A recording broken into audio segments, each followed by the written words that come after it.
ఇప్పుడే జీ5 app download చేయండి. చూడండి మీ ఫేవరెట్ టీవీ షోస్ ఎప్పుడైనా ఎక్కడైనా. అసలు ఆ తాళి హుండీలో ఉన్న విషయం ఆద్యకి ఎలా తెలిసింది?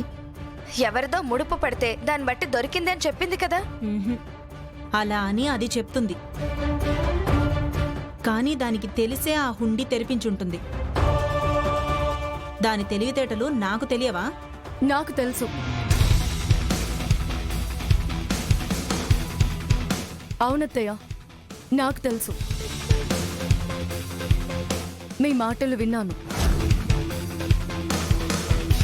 కాబట్టే ఆ హుండీని తెరిపించి తాళిబొట్టు తీసుకొచ్చి కళ్యాణం ఆగకుండా పెద్దనాన్న గారి గౌరవం పోకుండా చేశాను.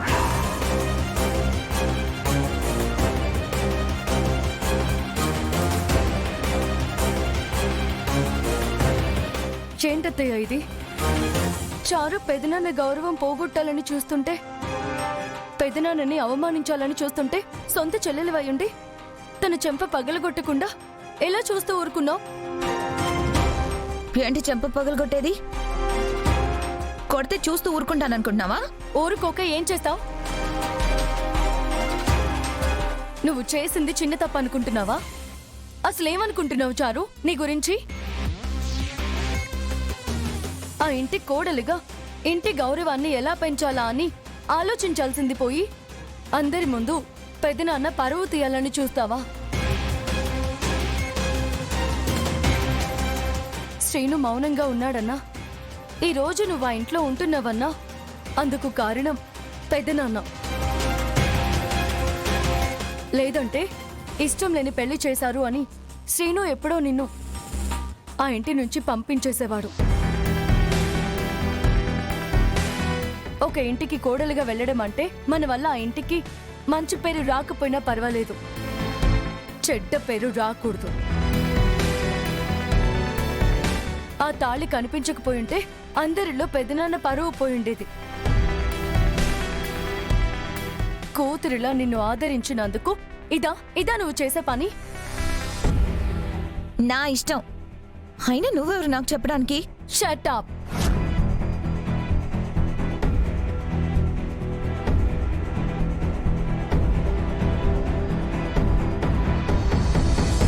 నువ్వు కేవలం చారువై ఉంటే నా చెయ్యి ఆగేది కాదు. నువ్వు శ్రీమతి చారువి, శ్రీనుకి భార్యవి, ఆ ఇంటికి కోడలివి. అందుకే ఆగాల్సి వచ్చింది. చూడు చారు, నా విషయంలో నువ్వేం చేసినా భరించాను, నన్ను ఎన్నన్నా ఊరుకున్నాను. అలాగని పెద్దనాన్న విషయంలో కూడా తప్పుగా ప్రవర్తించావంటే చూస్తూ ఊరుకోను. Mind it. కోడలంటే ఇష్టం ఉండాలత్తయ్య. ఇంటి పరువు తీయాలని చూసినా చూస్తూ ఊరుకునేంత కాదు. సొంత అన్నయ్యని అందరిలో అవమానించాలనుకున్నా భరించేద్ద కాదు. మీ కోడలికి కొంచెం పద్ధతులు నేర్పించండి.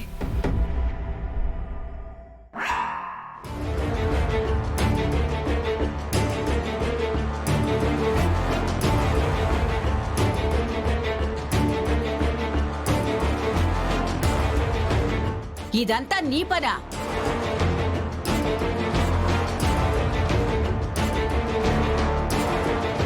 ఏమే చారు, నా బిడ్డ పరువు తీయాలనుకున్నావా? సిగ్గుందా? ఏం బతికే నీది? తప్పు చేసి నా ఇంటి కోడలిగా వచ్చావు, అయినా క్షమించి ఇంట్లో ఉండనిచ్చాం. అదేనా నా బిడ్డ చేసిన తప్పు? అందుకదా వాడి పరువు తీయాలనుకున్నావు? అయినా వాడి మీద కోపంతో దేవుడి పెళ్లిని ఆపాలని చూడటమేంటే? అదే జరిగుంటే మన ఇంటికే కాదు ఈ ఊరికే అరిష్టం. ఏ పార్వతి, అక్క కూతురు అని బాలేదాన్ని తీసుకొచ్చి సేనే కంటగట్టావుగా. కోడలు అని కోరివిని తెచ్చి నెత్తిన పెట్టుకున్నావుగా పద్మ.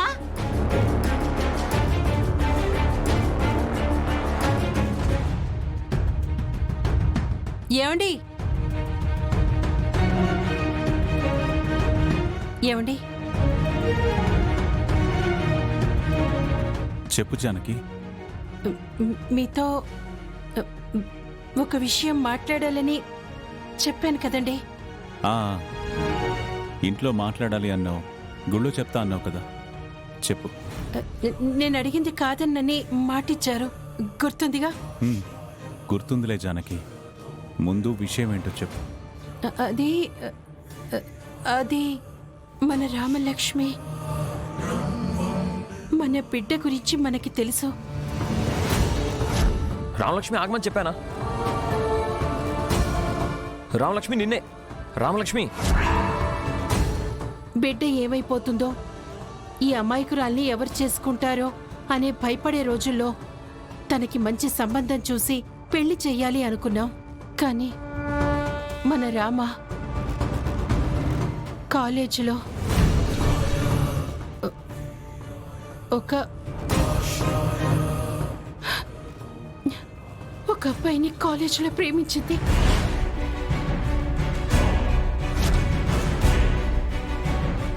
ఆ అబ్బాయి చాలా మంచోడండి, మంచివాడు. మీకు కూడా ఆ అబ్బాయి తెలుసు.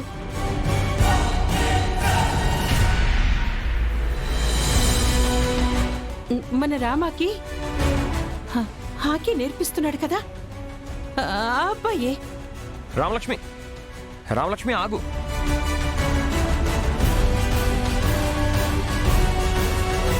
ఆ అబ్బాయి చాలా మంచోడండి. మన రామలక్ష్మిని పువ్వుల్లో పెట్టి చూసుకుంటాడు. రామలక్ష్మి ప్లీజ్ ఒకసారి నా మాట విను.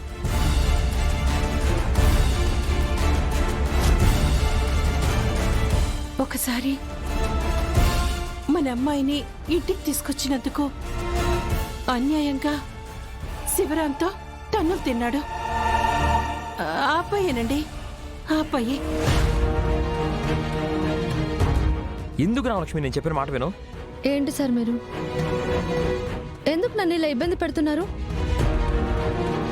ఆ రోజేమో గొప్పగా కబుర్లు చెప్పారు, ఇప్పుడేమో వద్దన్నా కూడా వెంట పడుతున్నారు. ఒక మాట మీద ఉండరా మీరు? రామలక్ష్మి నేను చెప్పేది వింటావా? విన్నానుగా, ఇంకా ఏం వినాలి సార్? మీరంతా ఇంతేనా? వెంట పడితే కాదంటారు, వద్దంటే వెంట పడతారు. మన మధ్య ఏమీ లేదని చెప్పాక కూడా ఎందుకు ఇలా నా వెంట పడుతున్నారు? మా వాళ్ళు ఎవరైనా చూసారంటే మీ కాదు సార్, ప్రాబ్లం నాకు. దయచేసి ఇక్కడి నుంచి వెళ్ళిపోండి సార్. చెప్పేది వింటావా వినవా రామలక్ష్మి? ఏంటి బతిమాలడం అయిపోయిందా? బెదిరిస్తున్నారా? బ్లాక్మెయిల్ చేస్తున్నారా? మర్యాదగా ఇక్కడి నుంచి వెళ్ళిపోండి, లేదంటే నేనే అరిచి గోల చేయాల్సి వస్తుంది. వెళ్ళండి సార్. జీ5 యాప్ డౌన్లోడ్ చేసి అన్ని ఎపిసోడ్స్ పూర్తి ఉచితంగా చూడండి.